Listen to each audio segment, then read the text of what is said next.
Kaya gaya ng sinasabi ng banal na Espiritu, ngayon kung nakikinig kayo sa tinig niya, huwag ninyong patigasin ang puso ninyo gaya noong galitin ako ng husto ng mga ninuno ninyo, gaya noong araw ng pagsubok sa ilang, kung saan sinubok nila ako, kahit 40 taon nilang nakita ang mga ginawa ko.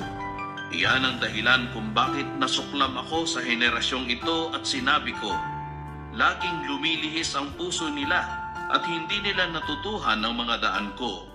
Kaya sa galit ko ay sumumpa ako, hindi sila papasok sa kapahingahan ko. Mga kapatid, mag-ingat kayo dahil baka magkaroon ang sino man sa inyo ng masamang puso na walang pananampalataya dahil sa paglayo sa Diyos na buhay. Sa halip, patuloy ninyong patibayin ang isa't isa araw-araw hanggat tinatawag itong ngayon, para walang sino man sa inyo ang maging mapagmatigas dahil sa mapandayang kapangyarihan ng kasalanan.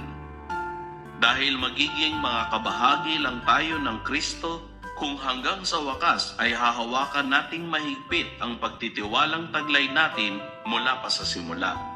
Gaya ng sinasabi, ngayon, kung nakikinig kayo sa tinig niya, huwag ninyong patigasin ang puso ninyo gaya noong galitin ako ng husto ng mga ninuno ninyo.